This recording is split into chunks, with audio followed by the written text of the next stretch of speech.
Go ahead and call the meeting to order of Jackson County Board of Commissioners. Today, September 13th, 2022. This is our work session for the month.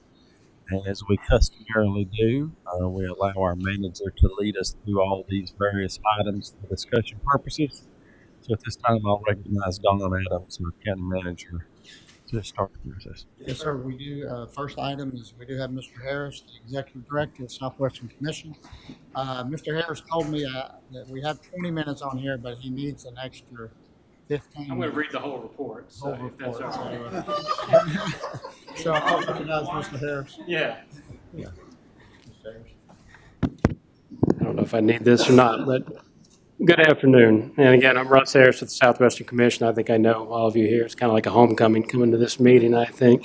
But I'm the Executive Director for the Southwestern Commission. We're the Council of Governments of the 7 western counties, the towns within those counties, and the Eastern Band of Cherokee Indians. And I'm just kind of making the rounds to all the counties right now to thank you all for your partnership, your support, share our annual report with you all, which you have on your screens, and just give a couple of highlights of things we've been working on.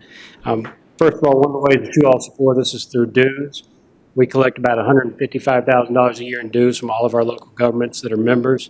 With that, we're able to match state and federal funding that helps us operate, but also that gives us money to operate programs in our communities.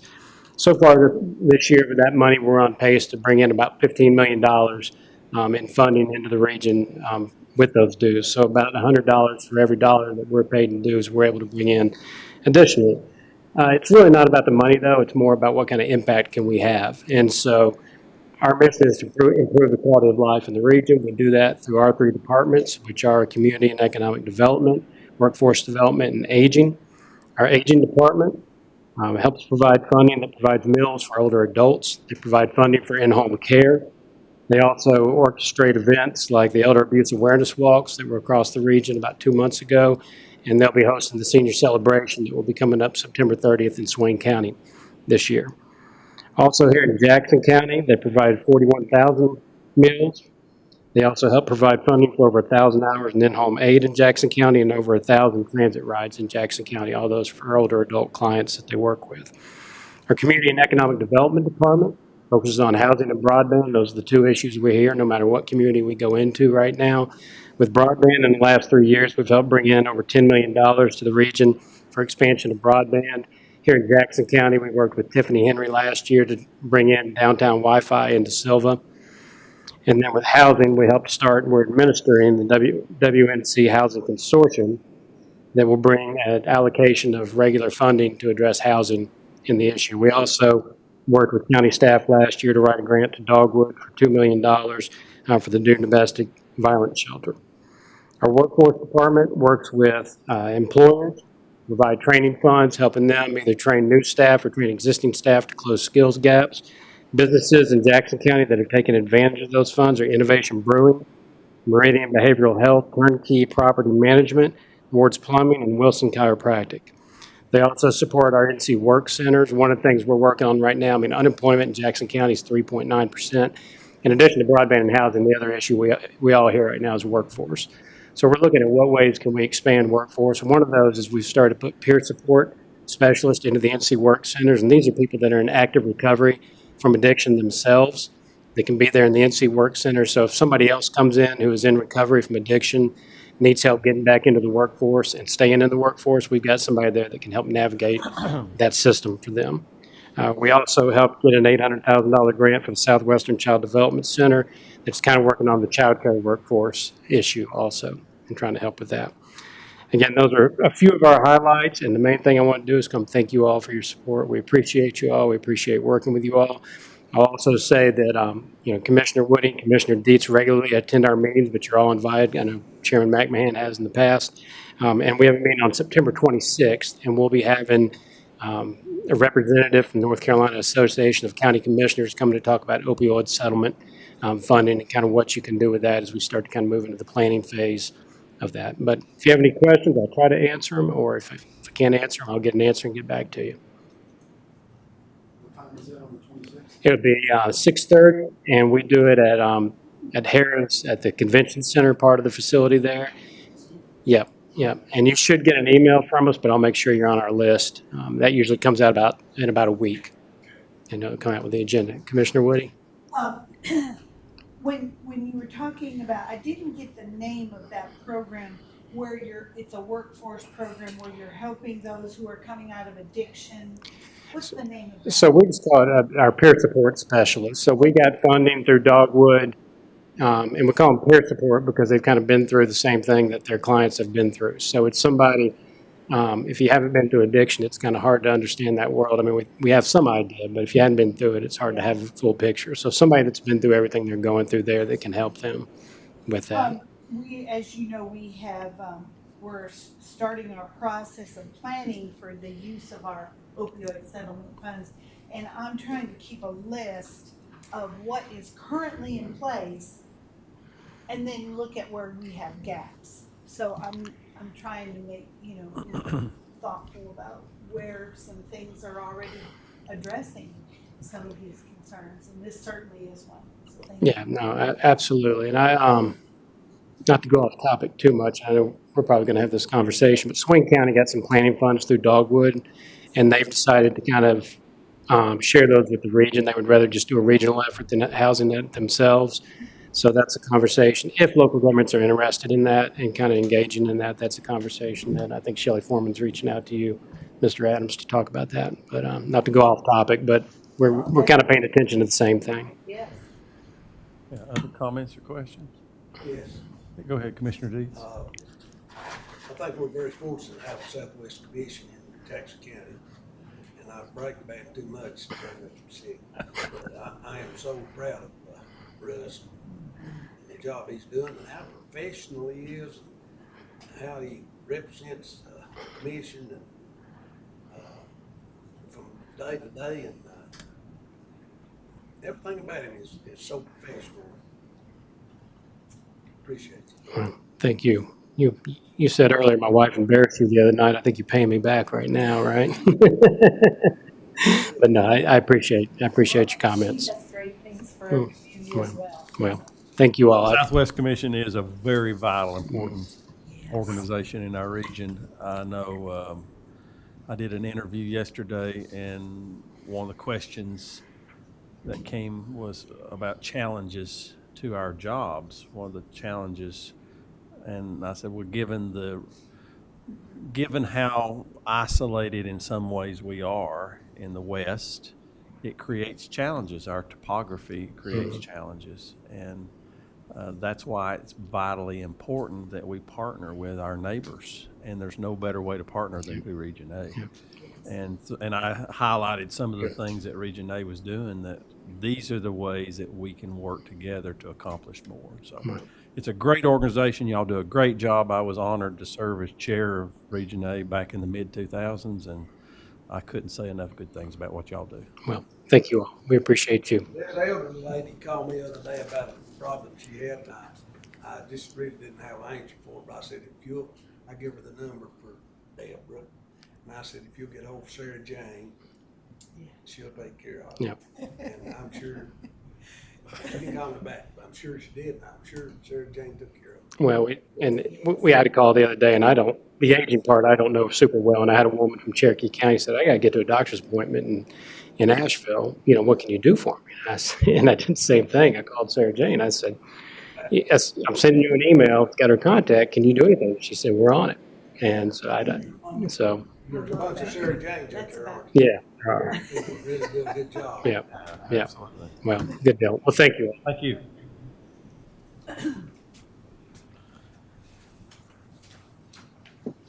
Next item. Yes, the next item, we have Miss Anna Lippard here from the Health Department to discuss the Breast Cancer Awareness Month resolution. All right.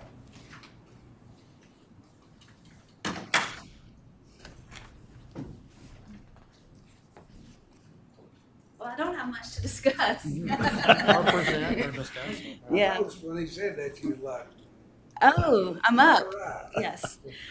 All right, here we go. Yeah. So, as you're aware, we do have a breast and cervical cancer screening program at the health department. And so this is one that's pretty close to our heart here. And when we were asked about contributing for Breast Cancer Awareness Month, we obliged because we feel this is important for our community, and we work every day to help get women connected to the screenings that they need and treatment that they need. So, And also let the board know, this proclamation, I'd asked the health department to take our previous proclamations and actually update the information, which they did. And then this has been shared with the town of Silva, and the town will take up this proclamation also. And as you're aware, town of Silva does hold their events at the fountain, and when we do have the Breast Cancer Awareness Day, the town of Silva takes a good leadership role in that conversation. And so they will follow up with this proclamation and also hold their events. Very good. Any questions about the proclamation? When will we take action on the proclamation? It just this upcoming September 20th meeting. Okay. Just as, in support of this initiative, it is so imperative early detection. I'm a cancer survivor of breast cancer myself and had a mastectomy in 1990, and I'm just so thankful for that early diagnosis and care that I got here in Jackson County. So it's very important. yeah. And Anna's another one of those, I mean, she's another great employee we have. Yes, she The is. health department does a whole lot. I'm around her a lot, and I know she does. Well, thank you. You're very kind. Other comments or questions? All right, we'll put this on the agenda. Thank you, Anna, for Thank coming. you. We appreciate it. Very much.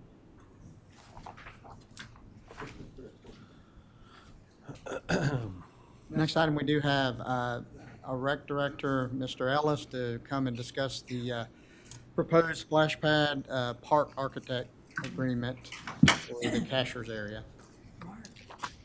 Afternoon. Hope everybody's doing well today. Yes.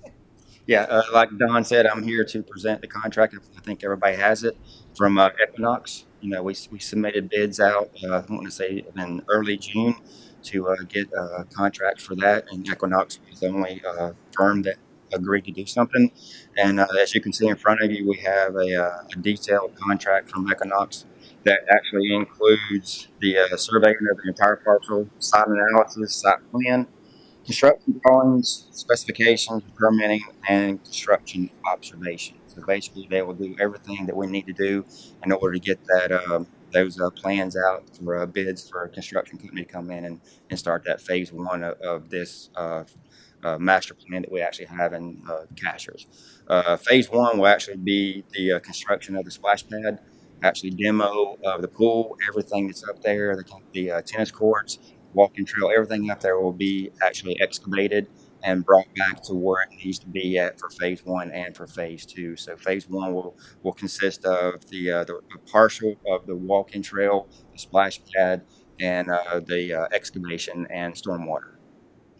So one of the things that I'm also, I'd asked Rusty to get a price on this, is to add also specking out a tennis court / pickleball court to be bid as an alternate in these conversations. When we first had these conversations, we talked about it being the removal of the pool and also removal of the pool and bringing back a splash pad. But in this demo, what's going to happen is they're going to be demoing two assets that are there. And we do have two tennis courts that are there. One, when I was up there, if I understood correctly, one's usable and one's really not. Is that If correct? you consider that usable, yeah, Okay. Well, Yes, some yes. are people using correct. one Yes. of the courts. Okay. Yes. And so, That's the key.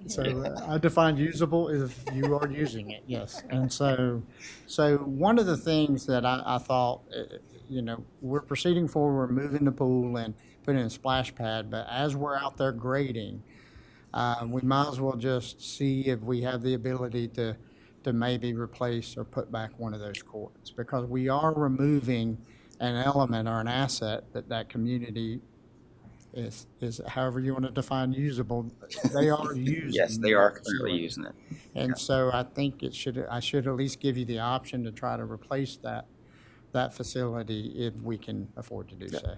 And so when you look at the pricing, just bear with me, I'm gonna go to the end here. If you look at the pricing, The architect contract is $119,263 to do what we originally talked about, and that's the demoing, walking trails, putting back the splash pads. But I do recommend us putting a little more money, the $13,200, to go ahead and design the additional one pickleball and tennis court to be bid out as an alternate so that we'll have that choice for discussion. And we are getting a lot more use of our indoor pickleball courts at the rec center currently. So once, like I said, once warmer weather comes back, they're going to want some outdoor use as well. So, you know, we did have, and Mark, you can attest to this, at one time we did have a lot of people playing tennis on those two tennis courts until the drainage and the erosion issues that we had going on to the tennis courts. Once that happened, once the roots and everything from the pine tree started coming up, making, you know, indentions and holes and stuff in tennis courts, they stopped playing it. So, but definitely that is something, like Donna was saying, you know, that is something, since we're taking out everything, it'd be nice to come back with at least a combination tennis / pickleball court. Good recommendation. And Equinox is doing the park down at Smoky Mountain East. Whittier, yeah, I've actually talked with Don or with David, and we're going to talk next week about when they can start on that park as well. And the goal would be to have that architect agreement back before this board during the October work session. So that's what we're working on at this point. Thank you so much. Asheville, yes, sir. And like I said, they've done a lot of projects here in Jackson County with us. Big enough to take on both at one time? Oh yes, Okay, Yeah. perfect. And they're first class too. yeah. David and his whole crew there, they do an exceptional job. Yeah. So, any questions? You're looking at me awfully funny, boys. Can any of this information that we're paying them to do be used for a splash pad in or near Silver? With Withers, we could. With Withers, the one that's actually going to be helping them with this as well, that some of the information can be used, especially space-wise and specifics. I'd like to see that happen Yeah. right here. Sure. A lot of the specs and the size and dimensions can be used to possibly find something here in downtown, yes. No other questions? Softball, and we're gonna skate. And we're gonna splash.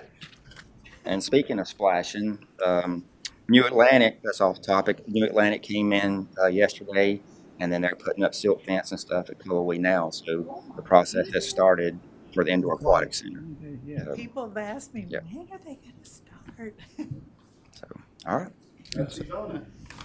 trying to. Good job. All right, thank y'all. Thank you.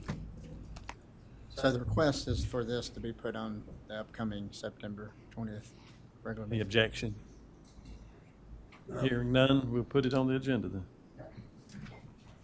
Next item, we do have your transit director, Ms. Alm, here to discuss the self-explanatory two items, the updated drug and alcohol policy and the other updated transit policy. She did a good job of doing a summary sheet of each of those policies, so I'll turn it over to Ms. Alm.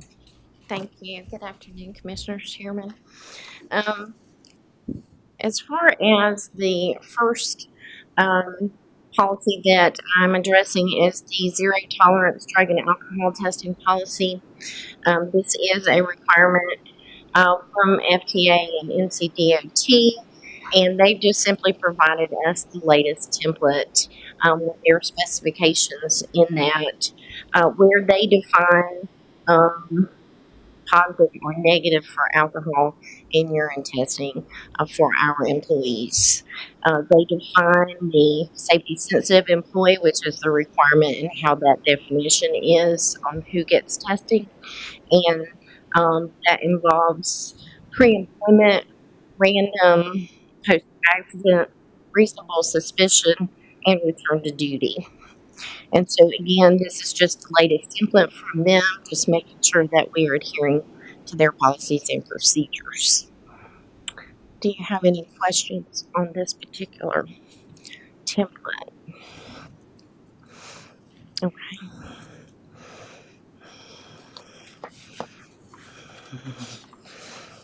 And this is good reading material at night if you need to get a little sleepy.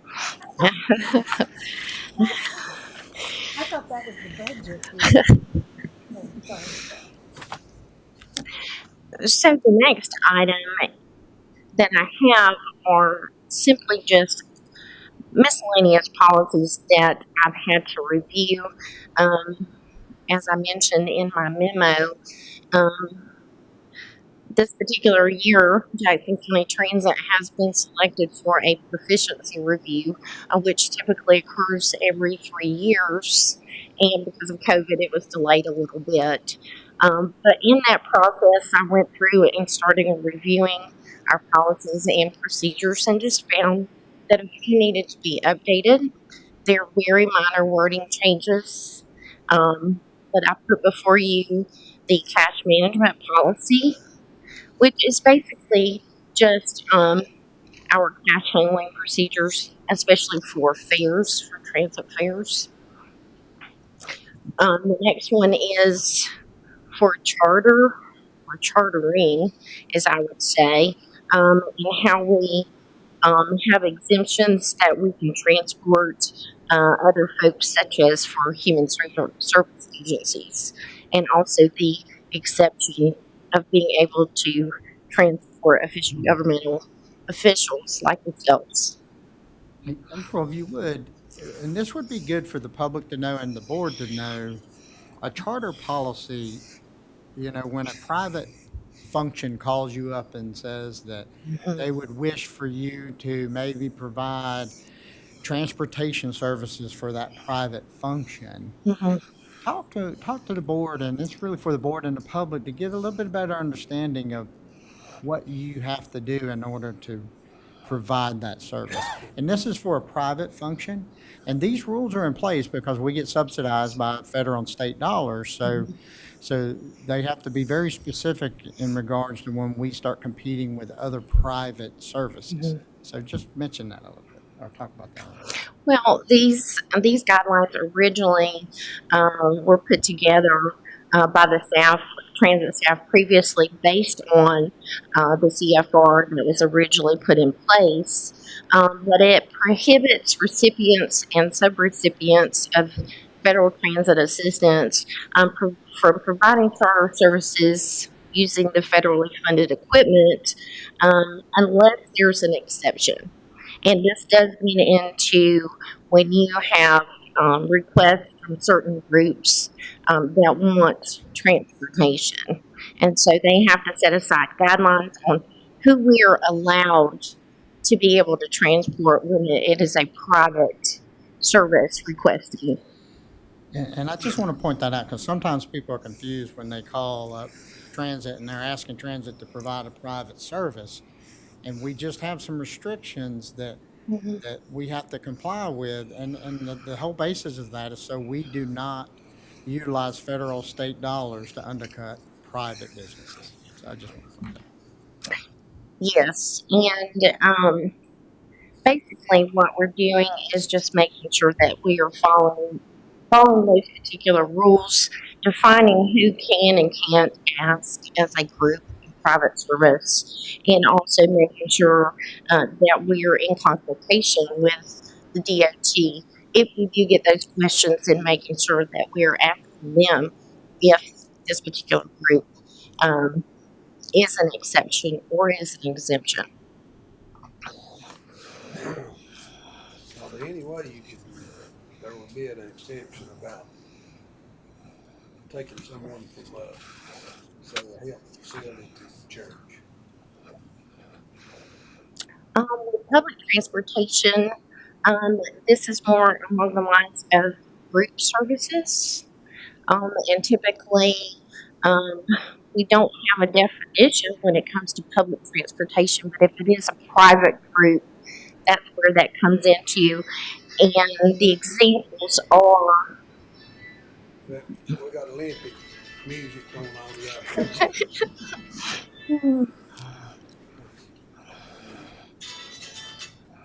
Play cornhole, they play at music. I thought it was. I'm sorry. I'm sorry. so, as a public transportation service provider, we are allowed to take individuals to basically wherever they need to go. But when it comes to group charter, basically indicating that that vehicle is for that particular group's project. That's where you get into those rules. And I didn't talk about charter.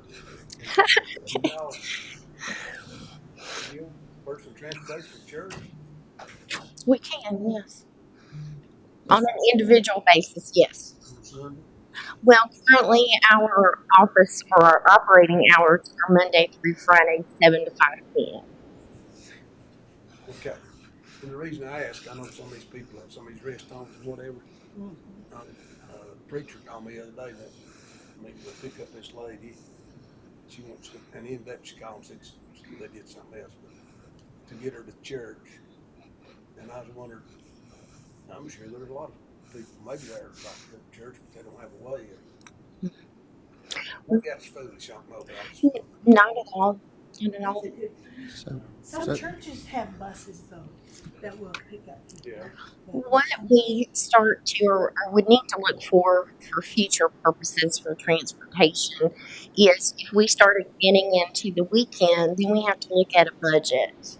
We have to look at a budget for hiring those drivers to work on the weekend. We also have to have a dispatcher available if they work if, during the time that we're opening and providing transportation door to door. And so that's where we have to get into looking at budget and how to expand that budget. And so with Western North Carolina, you find a lot of rural transit organizations are not working on Saturday and Sunday. And it goes, But it goes beyond money here, because, and what I mean by beyond money is transit had recruitment issues just like all of our other operations. And so when you start talking about working part-time people on Saturdays and Sundays, then ultimately I'm sure we could pay a high enough salary eventually, but ultimately it's not just the salary in these conversations, it's also having enough people available and willing to work on weekends. that is very true. And we did, from what I understand, prior to COVID, we did have Saturday service for the trolley. And going back and reviewing those numbers, we did not have the participation to currently justify adding that service back in at this time. Now we'll continue to review that as we need to. We attempted to do some things that prior and then during Ms. Alm's tenure here. We try to get creative, to certain routes. So we did have a route going from northern end to the southern end of the county. We had that going for a while, and we were able to find. Anytime you develop a route, you try to find a base of clients, and then you try to build on the base of clients. And so the base of clients that we had were actually teachers that were teaching at Blue Ridge School. And so we did start a route to try to, with that base of clients, to try to build that route and make it sustainable. But eventually, we eventually started getting lower on the number of teachers. And eventually, if you do not have a demand for certain things, then you just have to, you have to move forward and eliminate routes. Yes, that route I ran for 8 months. Are there? Possibly what may be able to do is find somebody that's willing to do it from, say, just Sunday from 10 to 2. Just for the church crowd. All the time, they don't work any other time, maybe. Anyway, that's just something coming up. I applaud the effort for trying to justify and going through the effort to set that route up, because we had hoped that not only teachers but workers in the hospitality area would take advantage, particularly with gas prices and such, and it just didn't work out. But I applaud the effort to try and look. I'm glad that somebody's looking down the big picture for other avenues of how transit can help citizens. And I do know where my wife works at one of those facilities, assisted living facilities.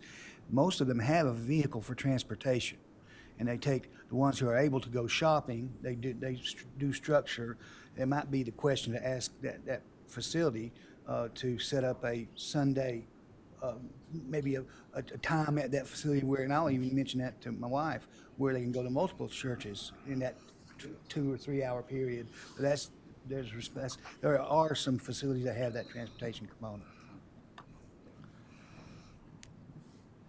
To continue on, just to reiterate, those groups that are exempt from the charter bus regulations, transit employees, government representatives within the area, and emergency response, preparedness, planning, and operations, and recipients in non-urban areas transporting employees for training to destinations outside the service area. And that is for charter. Are there any more questions on the charter piece? Okay. So just moving on to conflict of interest. This is just to make sure that no employee, officer, agent, immediate family member, or board member of Jackson County shall participate in the selection, award, or administration of a contract supported by federal and state funds. And if a conflict of interest there lies, then they would not be able to participate. And so we do every year have all of you sign a conflict of interest statement for us.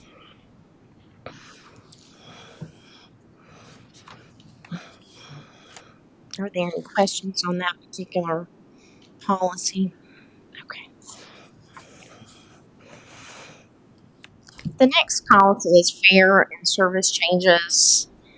I know some of these policies are kind of short and sweet, but it was imperative that we go back and review those because they had not been approved since 2010. So I just felt the need to go back and look at some of these. The fare and service changes, this is just so that our public is aware and they have the ability to provide public input when it becomes necessary to increase or decrease fares or our services.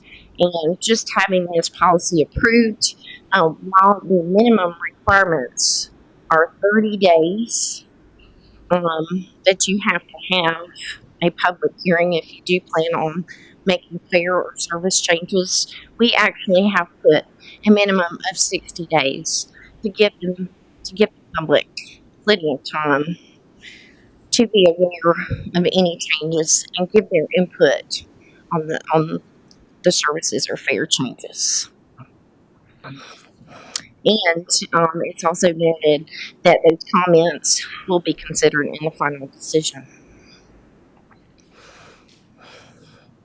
Are there any questions on fare and service changes?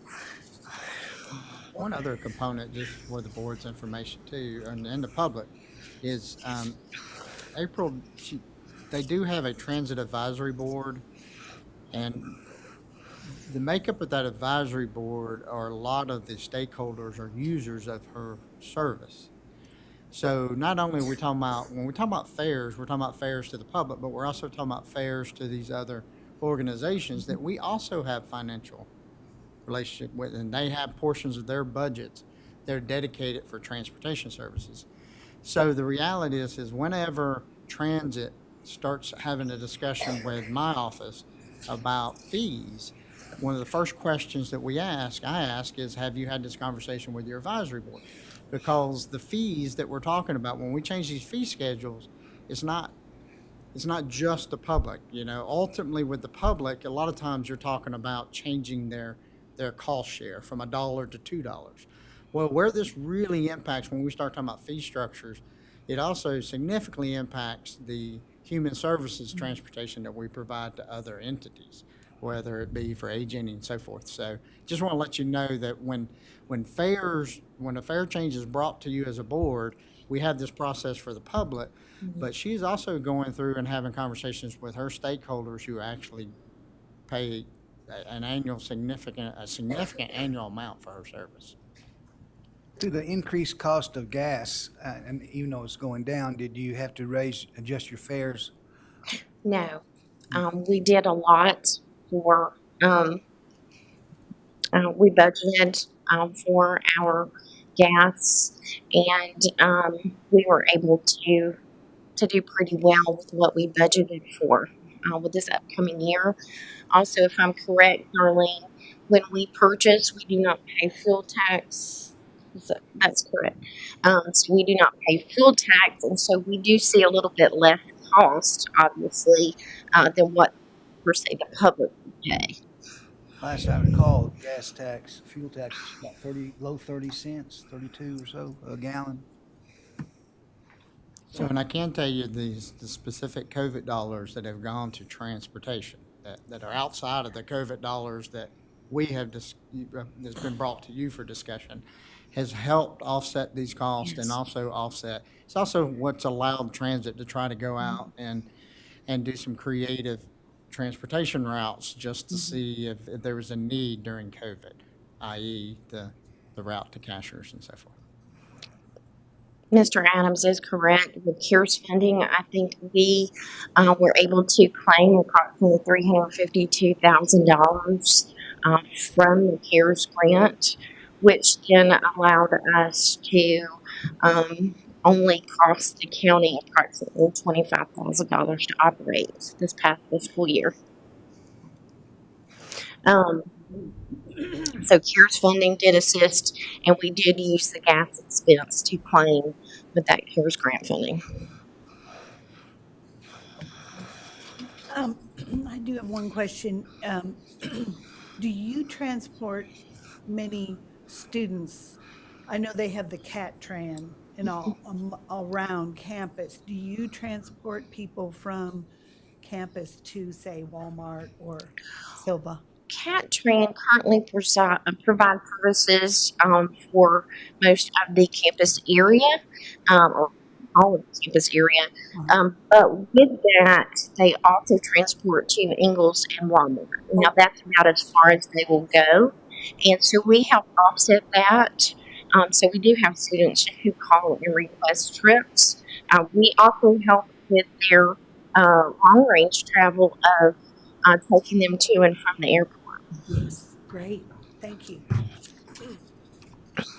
So any questions on fare and service changes? Since the press is listening, could you give that phone number for a citizen or student could call, the transit number? Oh, sure. 828, obviously, 586-0233 is our main number to call to request a trip. Thank you.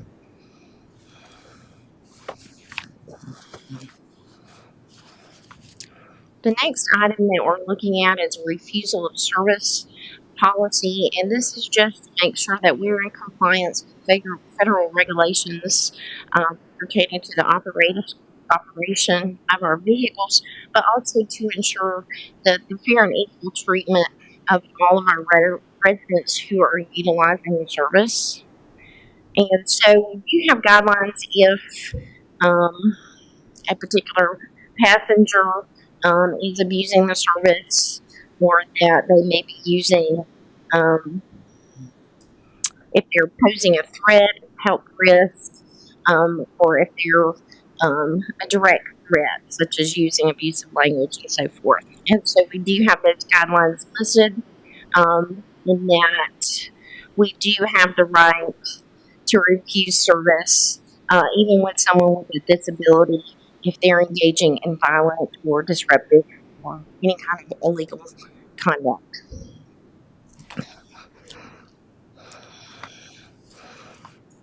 Are there any questions on this one? It's a lot at one time. The last policy that I have listed is the Americans with Disabilities Act of 1990 policy and procedure.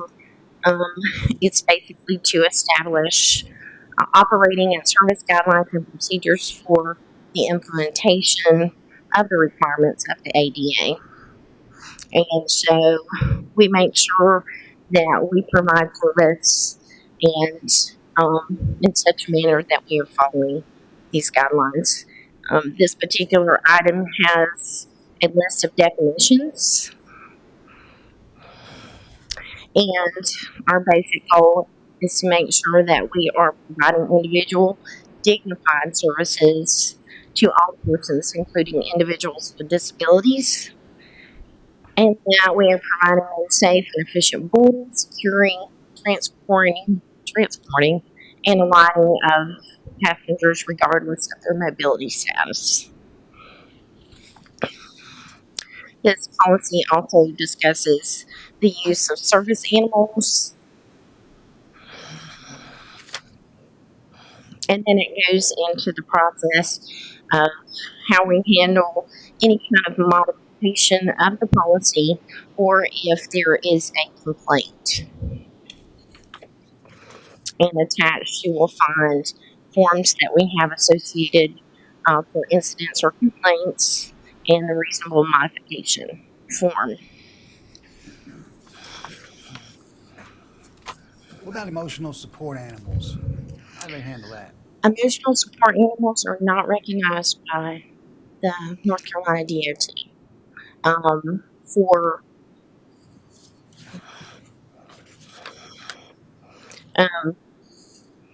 comfort or support animals are not recognized, and so only service animals. They are allowed to have these service animals that have been trained to accompany passengers with disabilities.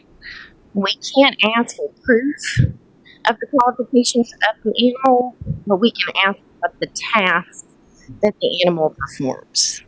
And as long as they're not a threat to the other passengers, then they are allowed to ride. But the North Carolina Department of Transportation does not recognize comfort or support animals.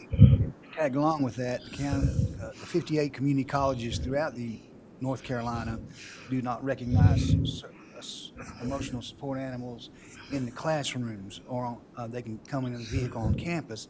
It became a very disruptive part of classes when students started bringing in their iguanas, their snakes, and other animals that were distracting from.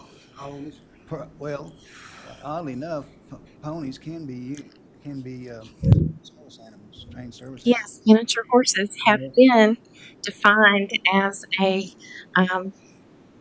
service animal.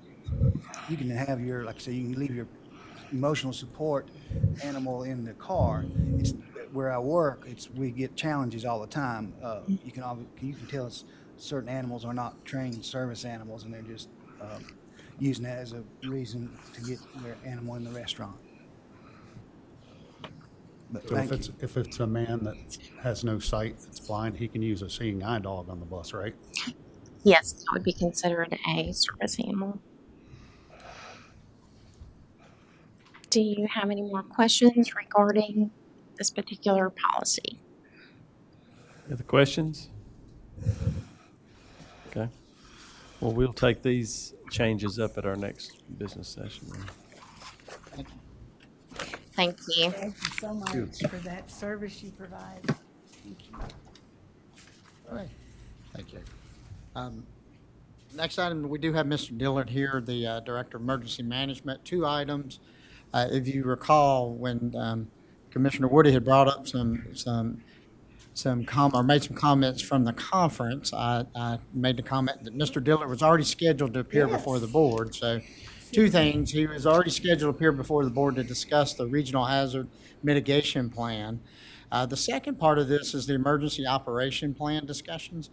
And Commissioner Woody, what I did was I took those questions that you brought to me from your conference, and I provided them to Mr. Dillard, and so he's put together a PowerPoint presentation just to addressing those questions about the plan. So, Mr. Dillard. So it's not all my fault, Mr. Dillard. You had to go to the class. I had to go to the class. Good afternoon, Commissioners. I hope everyone's well today. I think I'm going to talk about the Regional Hazard Mitigation Plan first. I'm not like Russ. I won't read the entire plan because it's over 700 pages. Thank you. But You can go online and click this link. And when you click this link on the agenda, it does get you to this plan. So the Smoky Mountain Regional Hazard Mitigation Plan is in conjunction with the EBCI. So any county having EBCI property inside the county, we could go along with that. So this includes Haywood, Jackson, Swain, Graham, and Cherokee counties. So we were able to go in and develop a plan. So what a hazard mitigation plan is, it talks about each of the hazards that each of the counties face, winter storms, tornadoes, hurricanes, any of that. And it is mandated by FEMA that we have these plans to be able to receive grant funding and any recovery funding if we do have a disaster. So it's a very in-depth plan. It talks about each disaster individually and how much in the past it has cost each county. So I won't go into detail with you, but it is a very, very broad plan. And it's like I said, if you want to go to sleep, go ahead and read your hazard mitigation plan. But every 5 years, we are mandated to have a renewal of that plan, and 2022 is the year for that. So we do have to have commissioner approval to renew this plan. And I think Ms. Baker is working with the municipalities to go along. Yes, I know that. So it will be one approval, correct? All the municipalities in the county. So we'll be able to do that. And that's the resolution there that she will work on. Didn't mean to throw you under the bus. So Mountain Regional plan involves those counties right there. Graham, Haywood, Jackson, Swain, Cherokee County. yes, along with the EBCI. And each of those counties and all the municipalities must approve the plan. So it's up for a 5-year renewal. Any questions on the hazard mitigation? Any big changes to it? Very minuscule, very small, very small. I just wondered if what recently happened in Haywood County with the Pigeon It is in there. That's the largest change in the I was plan wondering with because of that, if we had any. Tropical Storm Fred. Yes, we were. You know, if that storm would have been probably 15 miles, 20 miles to the west, it would have Balsam, Caney Fork would have been the same situation as Crusoe right now. That's how close we missed it by the Balsam Range, really. Yeah. And I mean, I was told that Duke Energy in preparation had allowed some of their lake water to lower. Was that? Yes, ma'am. And that helps. That's why it helps us so much with flash flooding. Okay. We still have flash flooding, but it is almost controlled flash flooding from the lakes. The main stem of the Tuckasegee, is Thorpe, Cedar Cliff, Wolf, Bear Lake, Tennessee, Queen Lake. It all comes into the main stem. So we're fortunate on that. Yes, they're going to save their dams. It does not matter whatever happens. They're going to save their dams, and we will have to be prepared for that. But like the Caney Fork community, that's a perfect example of the Crusoe. Oh, yeah. Caney Fork is not near as large as the Pigeon River, but it could still. Greens Creek, I mean, there's multiple ways, but ours is more controlled. Is there any impact? I know most of this we're talking about is weather related, but what about COVID? These are more natural disasters. That's what I'm saying. All Yes, this is natural. Yes, sir. These are natural disasters. Yes, sir. You're looking at me. You're doing good. Thank you. Any other questions about this regional Give me a plan? raise. Thank you. I appreciate that. Could I have that in writing? Well, I said, we've already given you a raise. Already. I thought you said you were going to. You weren't expecting another.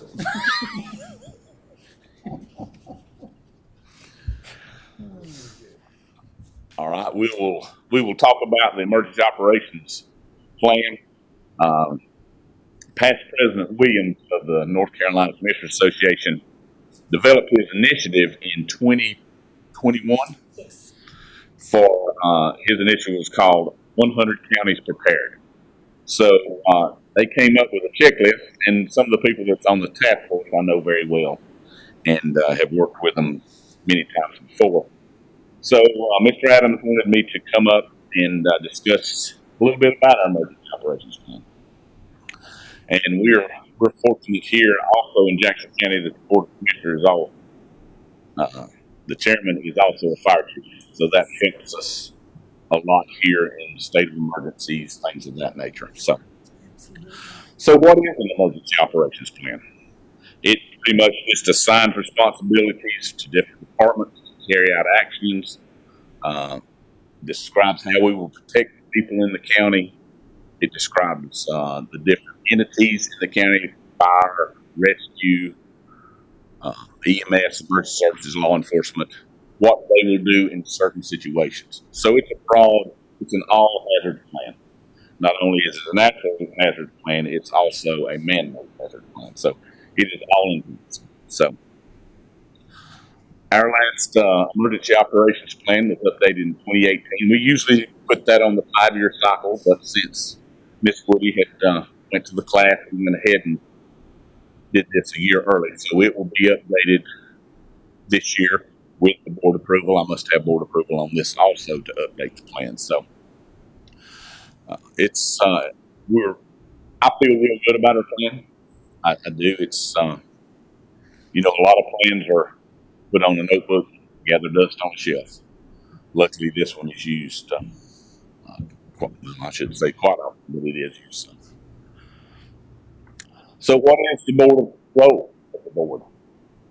Miss Woody told them, what did they say in the class? Stay in your lane. But Don't interfere. the Board of Commissioners is the public sounding board.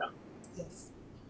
You're the ones that get all the phone calls, the complaints, concerns, and then you, through Mr. Adams, gets to the Emergency Operations Center, and we try to take care of it. So that's really the main purpose of the Board of Commissioners in an emergency is you're the sounding board. You really are. And of course, we want you to come over, and when we have to open the Emergency Operations Center, we want you to come over and see how it works. During COVID, we took on a little over 9,000 calls. We had 9,400 people in an Excel spreadsheet that needed a shot before the shots were available. And I cannot say how great it was for every county department, including the commissioners, to come over and help answer the phones in that emergency operations center. We had never been through anything like that. And it was really amazing to see how all the county departments, not emergency management, health department, sheriff's office, every county department came together and took care of that. Of course, like I said, we're very fortunate for the chairman to be a fire chief. Of course, the chairman signs the declaration of state of emergencies, also the termination of state of emergencies, or his or her designee. So it's very easy. Brian always calls and works through Mr. Adams and Heather. A lot of times we'll go ahead and have a declaration ready to go, and all he has to do is sign it and date it. So that works out really well. Ms. Baker is great to work with on that, on the declarations.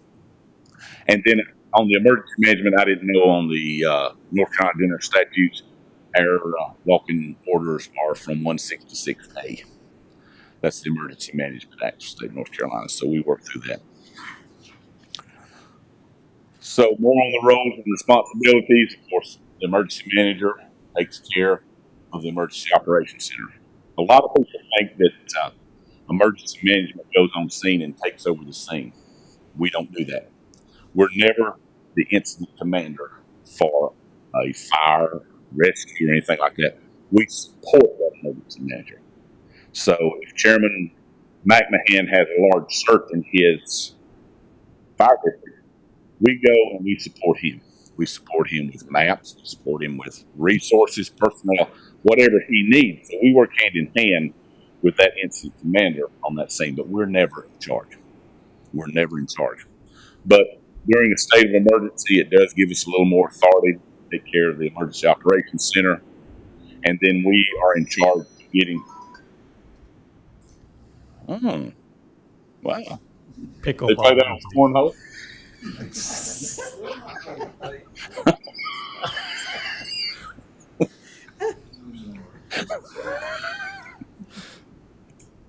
I can't say anything. But we are mandated to order resources from the state, from other counties. All those mutual aid agreements go through us. And then, of course, you know what the county clerk does. I don't have to tell you what a great job Angie does. So we thank Angie for her work. And then also the county manager.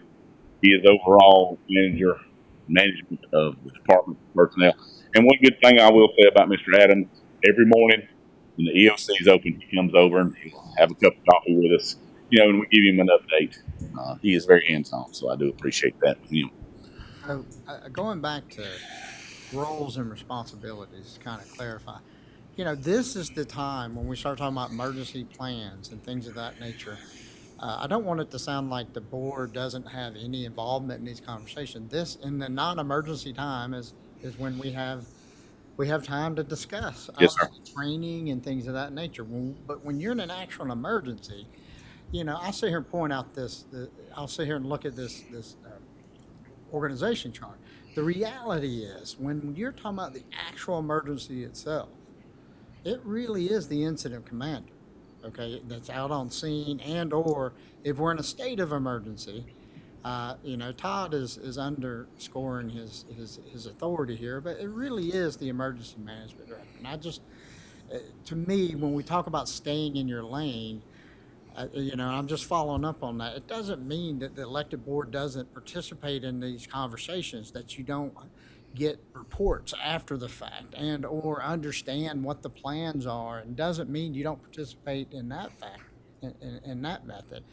But what it does mean, in a state of emergency, then I'll go to this org chart. Yeah, I'm sitting right here, but the reality is I look for our emergency management coordinator and these incident commanders, whether it be law enforcement, so forth, to actually give true direction on what needs to be done during that state of emergency. And quite honestly, the incident commander on scene is the person in charge. And I just really point that out, that I don't want it to make it sound like the board can't participate in the sense stay in your lane, but it really is it's in this area where it's appropriate to participate. In the middle of an emergency, we do have to go back to the professionals to be in charge. And to me, that's where I will emphasize the stay in your lane conversation, because at the end of the day, that's when we have to rely on the professionals to really take charge in the emergency.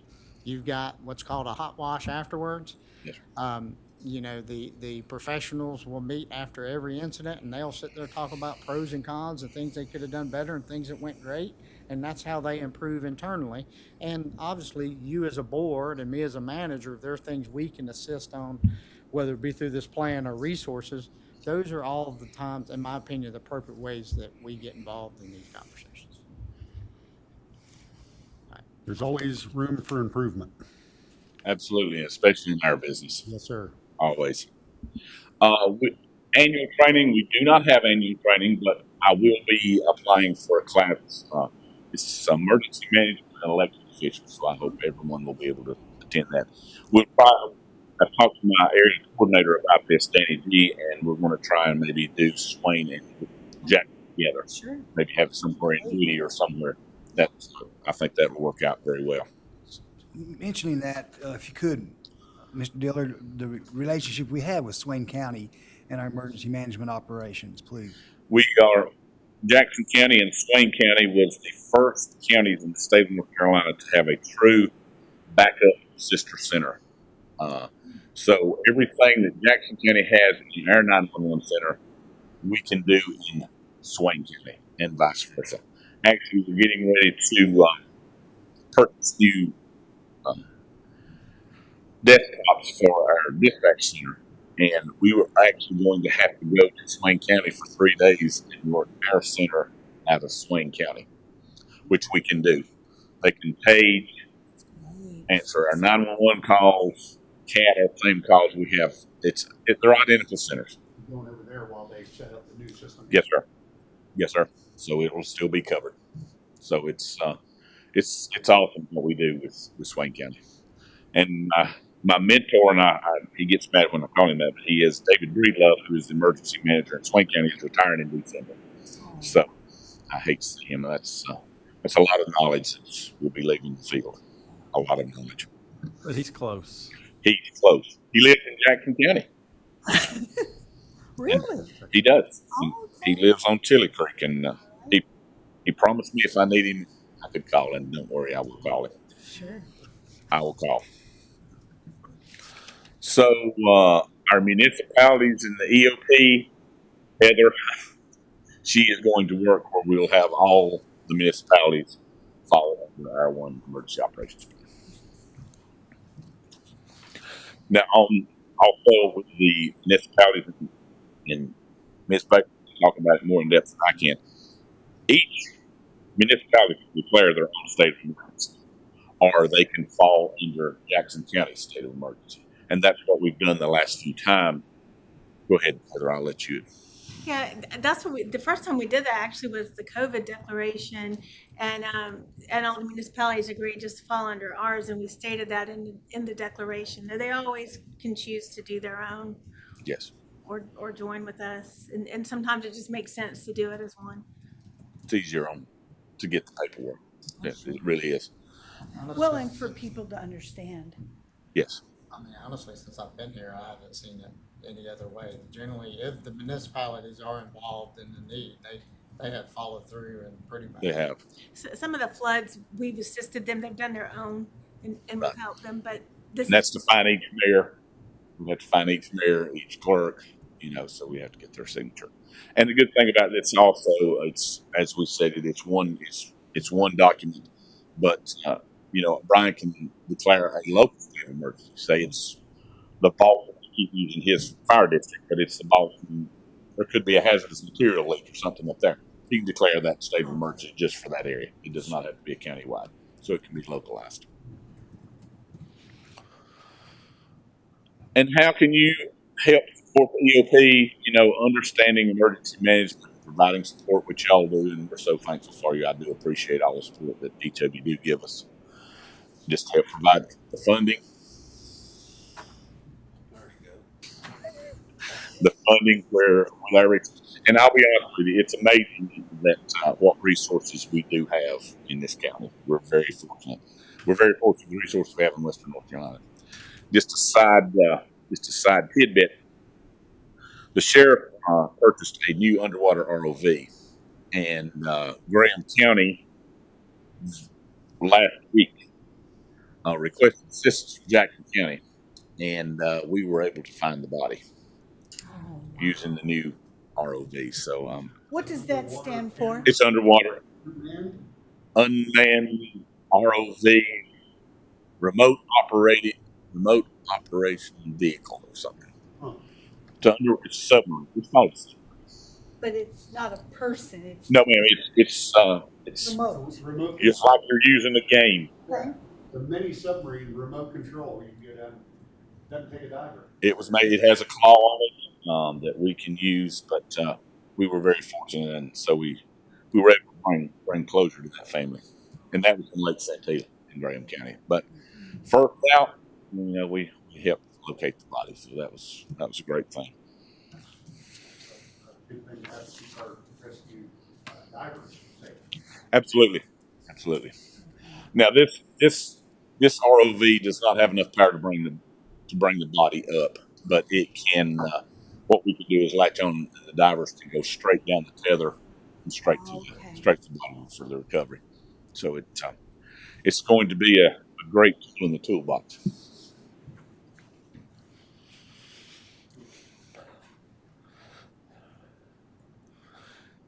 Of course, our operating partners, we use, and I just found 4 of those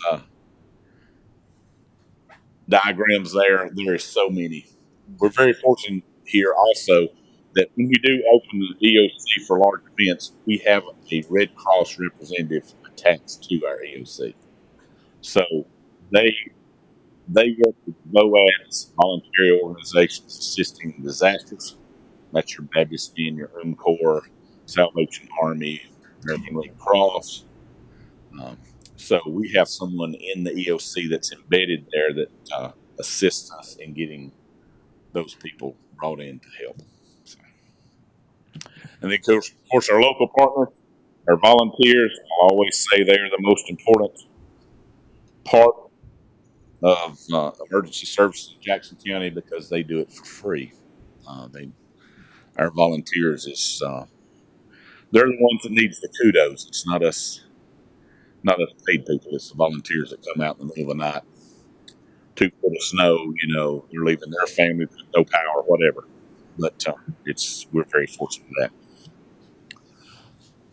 One of the questions was what event contracts do we have? Of course, our food contract with Skillet. They supply the food for our shelter, so we're very fortunate for that.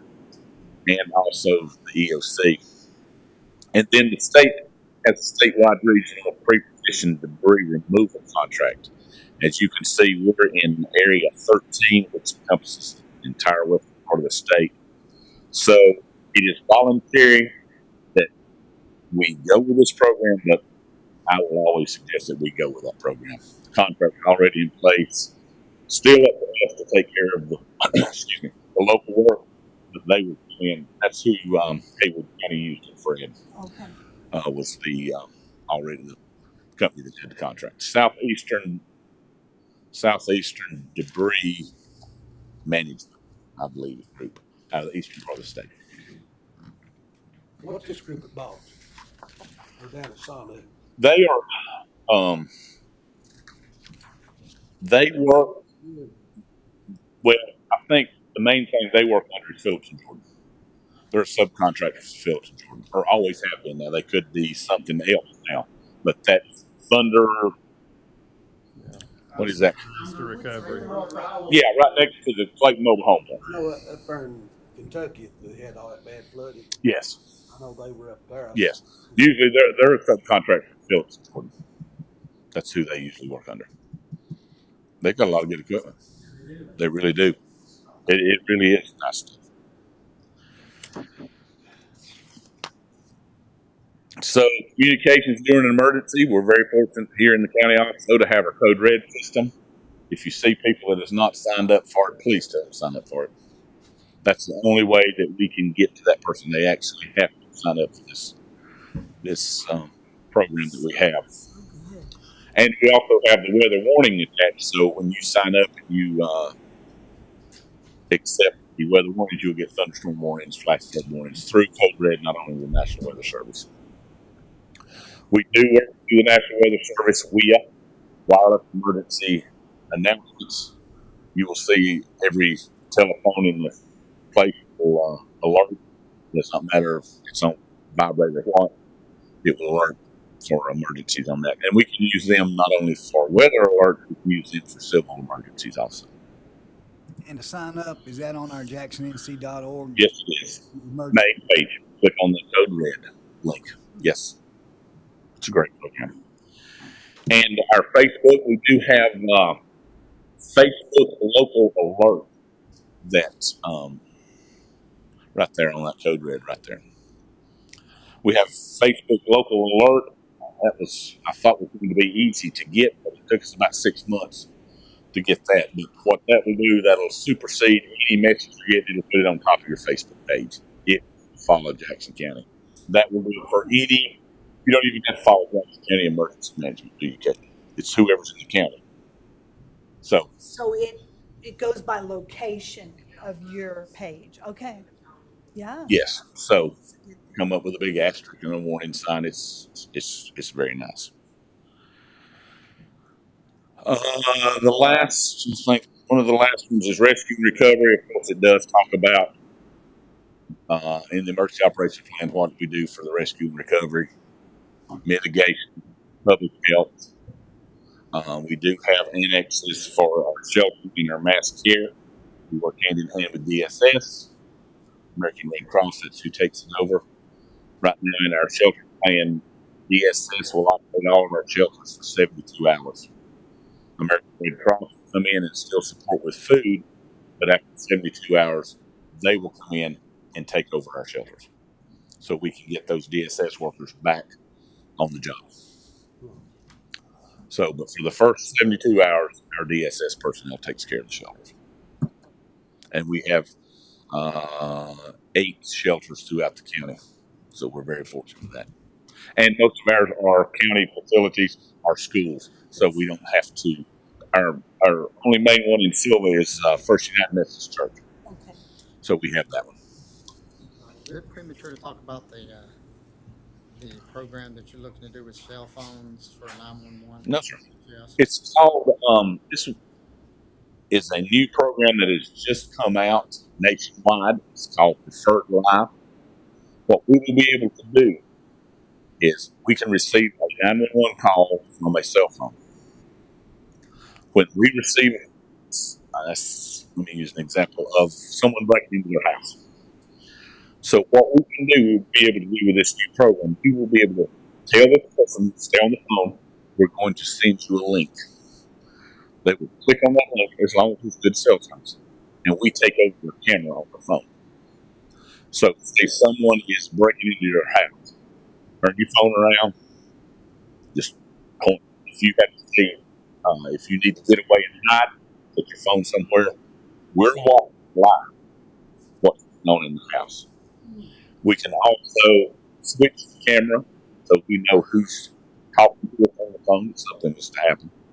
We can zoom in on the camera, zoom out. Big brother watching. But this is going to be active shooter situations. Children are in the schools. Set your phone up, and we can also send this out to the deputy. We can even send this out to the fire police. So say someone calls in a wildland fire. Well, I don't really know where it is. Okay, we're going to send you this link. Click on it. Show us where you're at. Show us your surroundings. So that will help the fire department, rescue, EMS get to these calls. Say you have a tree across the road. Take us a picture. Show us where that's at. And we'll be able to see that live where we can send it to DOT. State of the art. This is, I think we will be one of the first in Western North Carolina. So we call the citizen calls 911. Yes. And then the dispatcher will send a link out to that individual on that phone. Yes. You've got to call 911. You have to call 911. It's in conjunction with Rapid SOS. And Rapid SOS was developed by a entrepreneur in New York City. He was mugged in the city and dialed 911 and couldn't be found.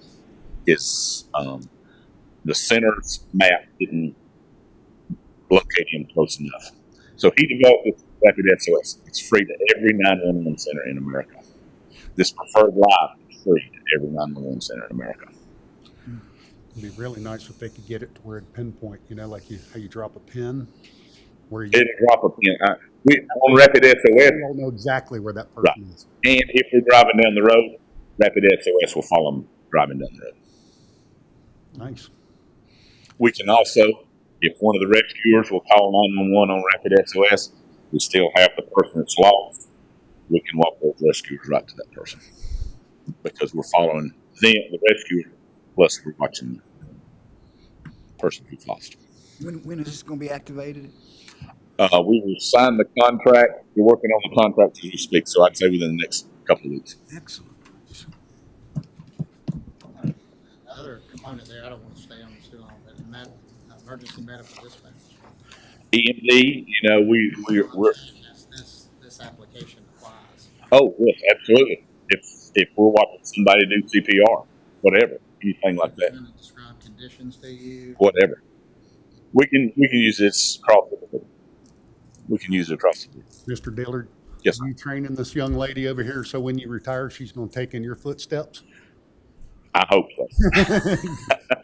Good. She's a huge asset. She is an intern from Western Carolina University, Caitlin Britton. So we're very fortunate to have her. It's good to have smart people. Always hire people smarter than yourself. Yeah, I'm very looking at her.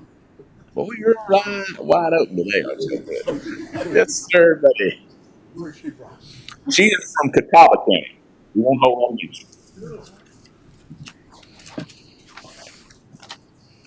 So I talked about the mitigation grant funding. That's what we use our mitigation grant dollars for, is to re-up on the hazard mitigation plan. Any questions? Just thanks for what you do. Well, thank you. I Thank you. do have one comment. I didn't see this presented. And one of the things that struck me during the class, and they had a whole session on it, was communication with the media. And they said it was very important that the chair of the board communicates in one voice to media. Absolutely. And the reason for that is some media people they might know Mark really well and call him, but he might say something, doesn't have all the information or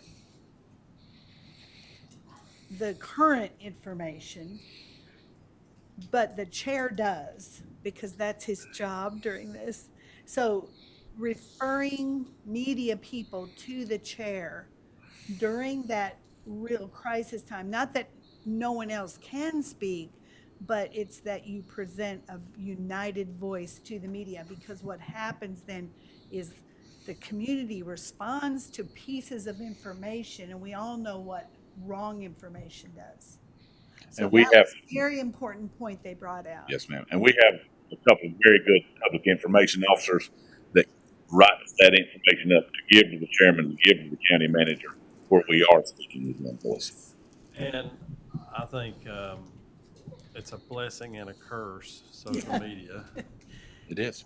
because you're right. people do Absolutely. get on social media and Oh, yeah. post false information that's not accurate, and it could endanger lives. And I Absolutely. know Jackson County has done a really good job at putting factual information out to try to deter and post the truth, to go against some of these rumors that have been spread during an emergency. And it's, And those will spread like wildfire. Those rumors will spread like wildfire.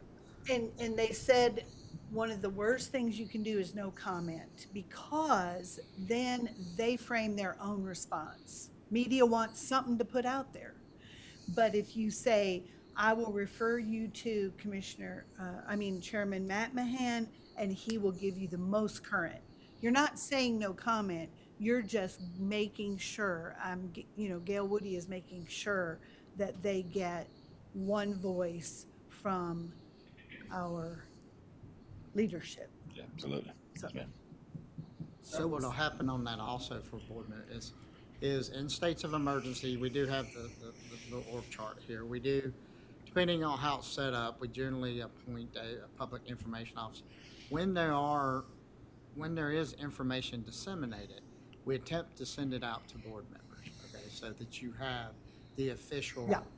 Okay. information that's been disseminated. So obviously, just continuing with that conversation, Gail, about referring back to a single point, then what we attempt to do is provide you the information that's being disseminated, so you have the same information as the press and public, so forth. Any other questions? And if you come out to the Citizens Academy, when we have it at our center, we're going to show the preferred live and everything to those people. So come on out if you can. Thank y'all for your support. I appreciate each and every one. Thank you. Thank you. For all you do. Thank you. okay, that brings us to other business. Commissioner Deitch, do you have anything today? Commissioner Woody? No, I don't.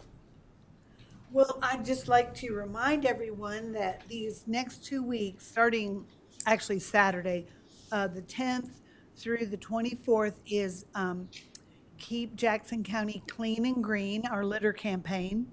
And anyone and all groups that are participating, we sure appreciate it.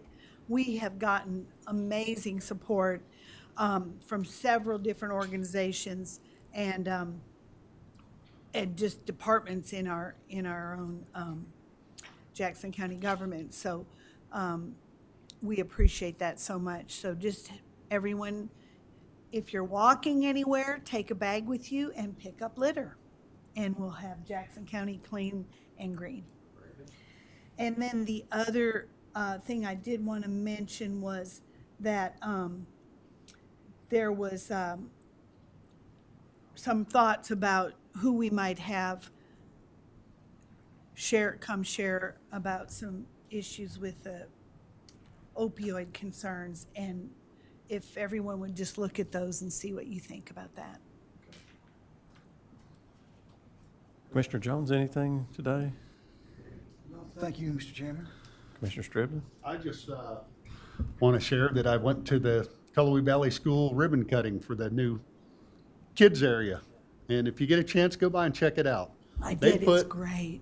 probably 6 inches thick of Yeah. shredded rubber tires with an epoxy, and you walk on this, and it's like walking on a cloud, which is great for the kids because they fall down, they're not going to get hurt, not scrubbed up like we did when we fell on the asphalt as kids. But yeah, real nice place, and I hand big applaud to Dr. Ayers. Very good. The only thing I have is a request, and for next week, we meet next Tuesday we're scheduled to meet at 1 p.m. for our final business session for the month. And either I would ask if the board would consider delaying that meeting till 1:30, or we could go ahead and call it to order and let the vice chair call it to order, and then take a recess until I can get here. My mother has an appointment that day that's in conflict, and I'll be 1:30 before I can be here. 1:30 is fine. Is that okay? Or 2, I mean, whatever's best. Well, for you. 1:30 will work. Okay. Okay. So if staff will just advertise that change, then we'll be here at 1:30. Okay. That'd be good. With that being said, is anything else, Don, from staff? Other business? I can tell you that the podium is being installed tomorrow, or Great. Thursday, the new Great. podium. So, yeah, with the screen in it, so that hopefully we'll be able to see what's. I got a chainsaw at home, we can just buzz the hole in there and drop it. But no, I Well, have we no could, other announcements. Don won't have to wear binoculars now to read the screen. Thanks, Mark, for lunch. Absolutely. Yes, thank you so much. Thank you. Delicious. All right, with that being said, then have a motion to adjourn. So moved. Is there a second? Second. All in favor, say aye.